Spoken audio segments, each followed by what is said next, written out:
Breaking news Obulapuram mining కేసులో ఇవాళ గాలి జనార్దన్ రెడ్డి బెయిల్ పిటిషన్లపై తెలంగాణ హైకోర్టు విచారణ జరపనుంది. ఓఎంసీ కేసులో సిబిఐ కోర్టు ఇచ్చిన తీర్పును సవాల్ చేస్తూ దోషులుగా ఉన్న గాలి జనార్దన్ రెడ్డి, శ్రీనివాస్ రెడ్డి, రాజగోపాల్, అలీఖాన్ వేర్వేరుగా పిటిషన్లు దాఖలు చేశారు. సిబిఐ కోర్టు తీర్పు యాంత్రికంగా ఉందని పిటిషన్లో పేర్కొన్నారు.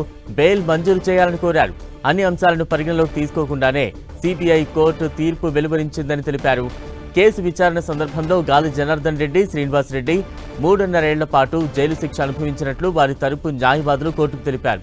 నేరాలకు పాల్పడినందుకే సిబిఐ కోర్టు శిక్ష విధించిందని సిబిఐ తరపు న్యాయవాది వాదించారు. ఇరువైపులా నిన్న వాదనలు విన్న న్యాయస్థానం తదుపరి విచారణను ఇవాల్టికి వాయిదా వేసింది. దీంతో ఇవాళ కూడా మరోసారి హైకోర్టు విచారించనుంది. గాలి జనార్దన్ రెడ్డితో పాటు ఇతర నిందితుల బెయిల్ పిటిషన్లపై తీర్పు వెలువరించనుంది.